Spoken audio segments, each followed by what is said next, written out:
Assalamualaikum warahmatullahi wabarakatuh. Selamat malam Sobat Silat se-Nusantara. Jumpa lagi dalam channel Bunga Sepasang. Kita akan bahas hal spesial, kerohanian, permohonan. Yang tidak percaya kepada kerohanian, khususon yang tidak percaya kepada ketuhanan, ya jangan diteruskan, nanti menyesal.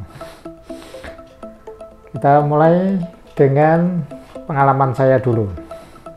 Ini sharing dulu. Waktu saya masih muda, masih SMA, pulang malam. Waktu itu angkutan malam sudah tidak ada. Angkutan malam hanya sampai jam berapa waktu itu ya? Jam 9 mungkin, atau mungkin jam 7, jam 9. Belum ramai. Itu tahun 1983 seperti itu. Jalan masih cukup sepi dibanding sekarang. Pulang malam tidak ada angkutan dan terpaksa pulang jalan kaki. Jalan kaki naik Tanah Putih, ada tanjakan yang cukup tinggi, dan waktu mulai menanjak pertama 10 meter itu kira-kira ada titik-titik hujan. Dan saya langsung terkejut, waduh ini masuk jalan kehujanan sampai rumah. Waduh, mbok jangan kehujanan, kan besok pagi ngelatih juga, bantu ngelatih atau ya bantu ngelatih supaya jangan kehujanan. Mohon ya saya melakukan permohonan agar tidak kehujanan, agar sampai rumah selamat tanpa kurang suatu apa. Waktu itu saya memikirkan itu terus, kemudian saya tidak tahu dapat ide dari mana. Waktu itu tangan saya angkat, saya taruh di dekat telinga, dan saya merasa wah saya harus gini untuk bisa tidak kehujanan. Waktu itu saya memikirkan itu terus, tidak menyadari saya sudah melewati tanjakan Tanah Putih, sudah sampai Sisingamangaraja, dan hampir sampai itu Sisingamangaraja ya, pertigaan itu. Dan saya mulai bertanya, saya sudah jalan cukup jauh ini. Terus mulai bertanya-tanya, ini tidak hujan beneran karena doa saya, atau memang beneran tidak hujan karena tangan saya sudah pegel, sudah mulai lelah. Dari bawah Tanah Putih sampai ke atas itu berapa ratus meter itu. Jalan dengan mengangkat tangan seperti ini terus. Itu pegel, tidak diturunkan, itu sudah mulai pegel tangannya. Mulai saya bertanya, ini betul tidak hujan karena saya berdoa atau karena memang tidak hujan? Kalau tidak hujan kan saya rugi juga. Itu kan pertanyaan wajar dari seorang pemula yang pengen tahu seperti itu. Ini bener enggak? Saya jalan itu terus kemudian saya ambil, ya diuji coba. Saya buka jari tangan saya 1, 2, itu titik-titik hujan terus turun. Terus rintik hujan itu perlahan turun. Basah, waduh kok hujan? Mau hujan ini, langsung mengepal tangan, langsung lari. Itu jarak masih lumayan, lari sampai ke rumah, buka pintu, tutup, dan bres, hujan deras. Itu pengalaman pertama saya waktu itu masih SMA, dan itu cukup mendebarkan. Setelah itu selesai, terus wah ini saya bisa nolak hujan. Wah ini merasa wah, karena memang masih muda. Ini benar-benar kejadian tidak terduga. Itu jelas doa, karena saya mempertanyakan benar atau tidaknya, dan dijawab. Esok paginya setelah bantu ngelatih, tidak berani cerita kepada senior belum berani. Terus sorenya, nah ini minggu sore latihan dengan teman-teman seangkatan. Terus pulangnya saya bonceng. Ini ada kejadian istimewa lagi, saya bonceng nunut temen. Saya masih ingat teman saya itu, dan saya cerita kalau kemarin baru saja ngalami peristiwa luar biasa. Saya bisa nolak hujan. Dan pas saya bilang saya bisa nolak hujan, cerita saya kemarin bisa nolak hujan, bisa tidak kehujanan, saat itu juga hujan deras. Itu pas Jalan Sriwijaya. Wah, itu kenangan yang tidak terlupakan, dan saya ulang-ulangi cerita itu terus untuk mengingatkan saya, untuk memberitahukan kepada murid-murid dan kepada mengingatkan diri juga kepada saya sendiri. Oh, saya tidak tahu muka saya semerah apa saat itu. Oh, malu sekali. Baru saja cerita saya bisa nolak hujan dan kehujanan. Bersama teman saya yang bonceng sepeda motor, saya di belakang dan kehujanan. Padahal baru saja cerita bahwa saya tadi nolak hujan. Waduh, malunya bukan main. Sampai di itu pertigaan metro itu, terus saya turun, teman saya lanjut, saya ganti naik angkot. Saat itu masih sore, masih jam 6. Pulang ya basah gitu. Dan minggu depannya saya tanya ke Mas Gun cerita tentang kasus itu. Nah iyalah dek, jawaban Mas Gun seperti biasa dengan pelangnya. Yang dihujan siapa? Yang punya hujan siapa? Ya Gusti Allah. Nah iya, tapi kok ngaku-ngaku nolak hujan? Oh iya. Iya, itu tidak boleh mengaku-ngaku dan tidak boleh sombong. Setiap keberhasilan itu memang sombongnya mengintai, dan kita harus hati-hati. Meskipun saya sudah menghafalkan ini, ya kadang ya lupa juga manusia.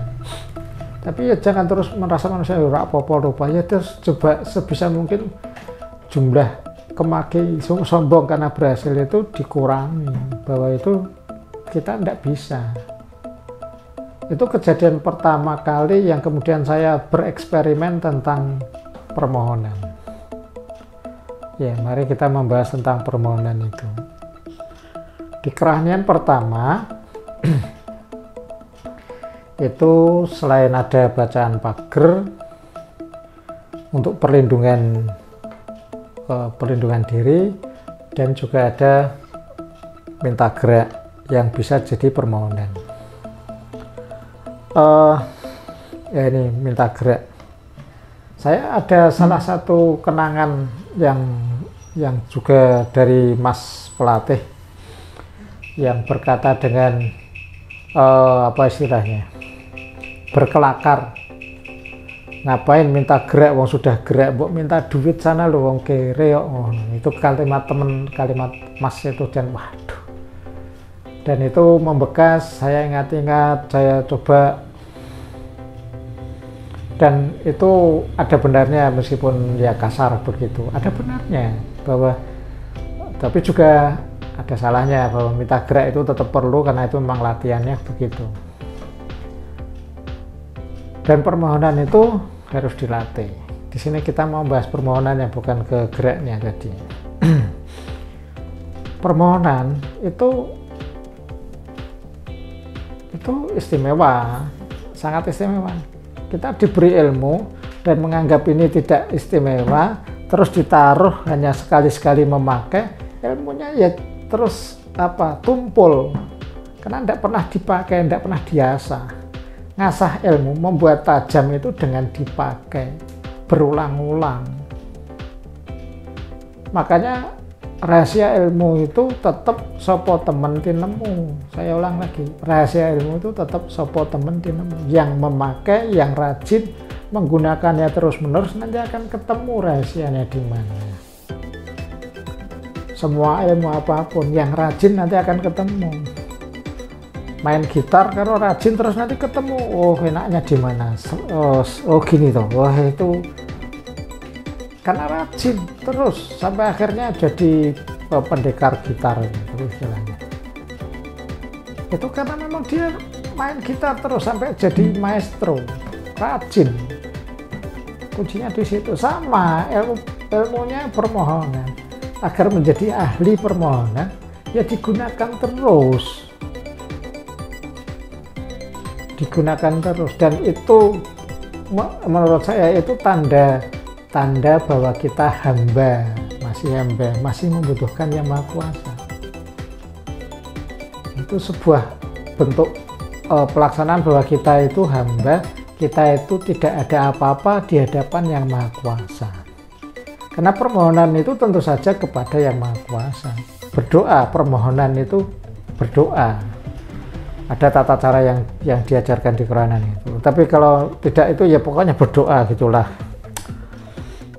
Karena berdoa itu memang hal yang bagus. Itu tanda bahwa kita hamba, kita masih membutuhkan, bahwa kita bergantung pada itu. Maka berdoalah terus. Itu juga tanda melatih diri. Nanti kalau dilatih terus berdoanya, nanti efeknya jelas kelihatan, sangat kelihatan. Karena biasa, makin tajam. Kalau tajam, ya hasilnya jadi makin wah. Ada banyak hal yang saya asah permohonan. Permohonan itu dilatih terus-menerus, satu persatu. Jangan, ya memang ada caranya latihan. Caranya gimana? Ya dicoba, dilatih, dilakukan permohonan terus. Dan saya melatih itu khusus, makanya kemudian mungkin ada beberapa teman yang mengatakan ya itu kalau mau belajar permohonan mohon ke ya, mohonnya minta tolongnya ke saya gitu. Padahal ya saya kan podo wong itu di hadapan Gusti Allah itu podo rak apa-apa nih. Saya ya berdoa ya ikut mendoakan gitu. Ya mengusahakan saja. Cuma kan setelah sering berdoa kita menjadi tahu, karena terlatih berdoa terus, mohon terus, kita menjadi tahu kapan doa itu berhasil. Ada kemungkinan berhasil yang tinggi gitu. Kalau menyatakan doa itu berhasil itu ya tidak tepat juga. Karena yang menyatakan berhasil dikabulkan itu kan tetap Yang Maha Kuasa. Kita hanya peluangnya menjadi berhasil makin besar itu ada caranya. Ada latihannya dan kita nanti akan tahu. Sebenarnya di agama ya sudah diajarkan, cuma tidak dianggap sebagai ilmu. Itu yang jadi masalah, kita tidak menghargai yang diberikan itu sebagai ilmu, sebagai sesuatu yang layak memang dihargai. Itu wah menurut kita menganggap itu ilmu, cuma gitu tok mocong. Itulah sikap mental kita yang keliru, yang tidak tahu yang naruh siapa.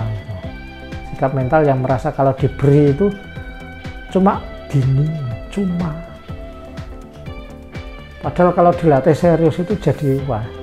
Kata Bismillahirrohmanirrohim misalkan, itu cuma Bismillah dok, jangan bilang cuma. Kamu tidak pernah ngelatih, kalau dilatih serius Bismillah itu juga luar biasa. Masalahnya mau latihan enggak, apa mau padu ngenyek dok. Ya dilatih, dibaca berulang-ulang, terus coba dipahami.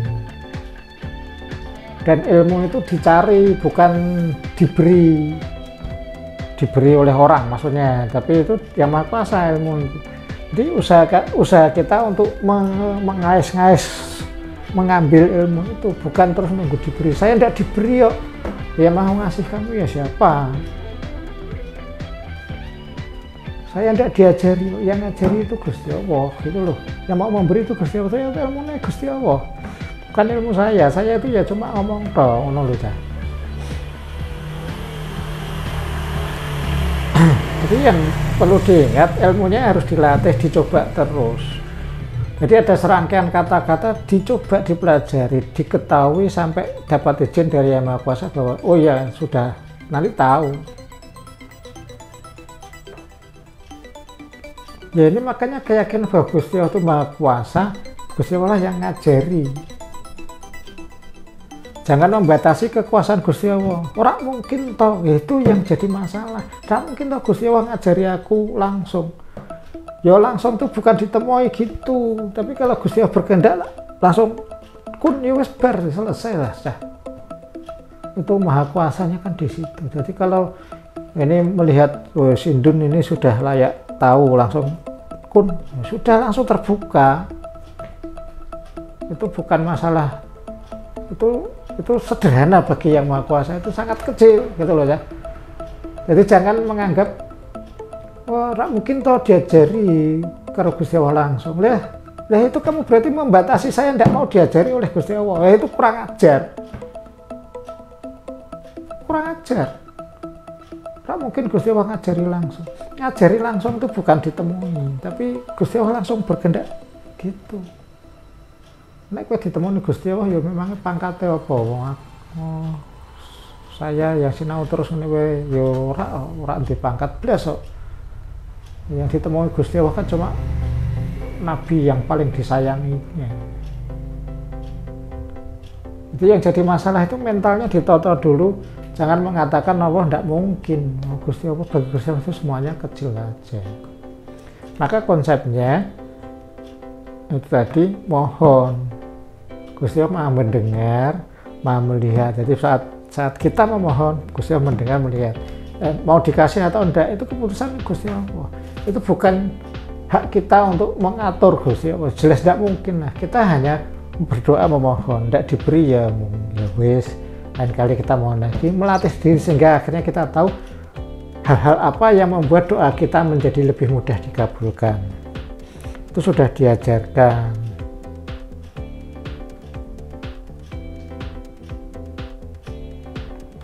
Puasa,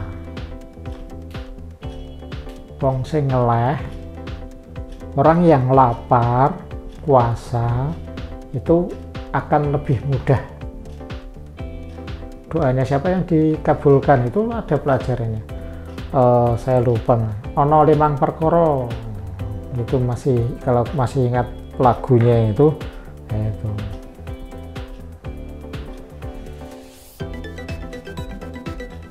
Salah si jenis wong sing wetenge luwe. Wong sing wetenge luwe itu orang yang perutnya lapar. Maka itu tirakat. Orang yang sedang berpuasa doanya lebih didengar. Orang yang sedang menderita doanya akan didengar. Orang yang teraniaya menderita puasa itu doanya akan lebih didengar. Dan itu makanya kalau orang tidak percaya kerohanian yang diajarkan oleh Mas Gun Pendekar Semarang itu setiap kali kalau mau ada acara, punya acara apapun, doa. Itu hanya orang-orang sombong dadak doa barang apa ya digarap dewe lah, itu kemaki kabeh digarap dewe. Merasa paling hebat nih dunia memang. Ora butuh Gusti Allah ndak pun dadak ndonga wong iso, itu kurang ajar nek menurut saya. Dadak poso dadak ndonga, loh astagfirullah, gitu jangan gitu.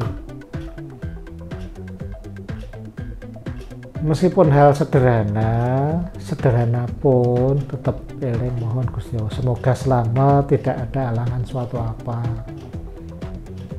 Kerohanian itu membuat kita makin yakin nek disinauni tenan bahwa Gusti Allah itu memang betul Maha Kuasa, Maha Pengasih, Maha Penyayang. Makin jelas itu. Diasah terus, dimohon terus. Dilatih satu persatu, satu permohonan dilatih terus. Saya dulu yang saya coba latih itu adalah mohon agar tidak hujan.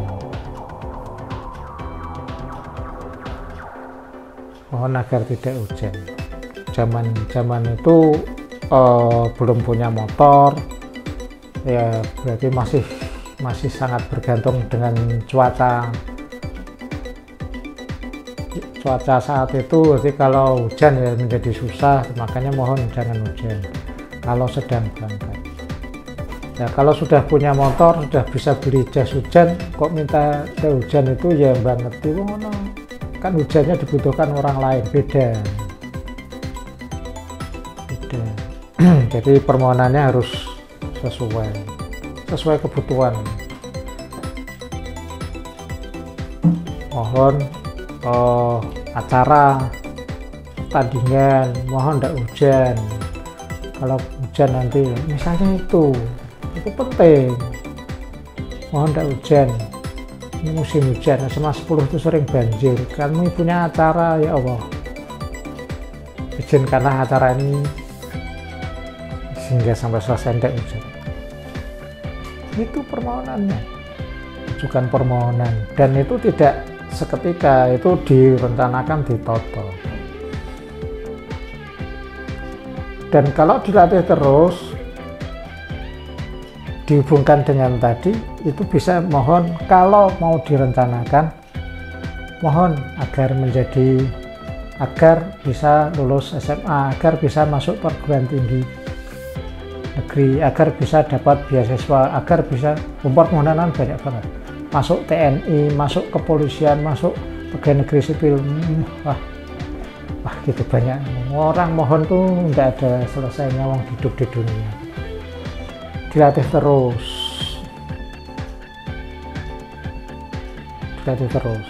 itu penting ya, kecuali sudah tidak membutuhkan apa-apa, dan itu salah satu bentuk kesombongan. Jadi manusia tidak butuh apa-apa, karena masih manusia, yang tidak butuh apa-apa itu yang Maha Kuasa. Maka merasa butuhlah, merasa jadi manusia, merasa harus memohon pada yang Maha Kuasa, merasa bahwa kita masih hambanya, masih bergantung padanya. Semoga ini bisa menginspirasi, setidaknya melatih saudara-saudara sekalian untuk mencoba melakukan permohonan. Mohon agar pandemi segera berlalu, itu skala nasional ya, bukan skala perorangan. Ya saya bisa mohon pandemi berlalu, saya yang merasa tidak pandemi aja gitu aja, santai, itu berarti sudah dikabulkan. Mohon, kita mohon terus ya, kalau mau nasional monggo yang level nasional. Terima kasih sudah nonton, sudah menyelesaikan sampai akhir, saya terima kasih sekali. Assalamualaikum warahmatullahi wabarakatuh. Salam bunga sepasang.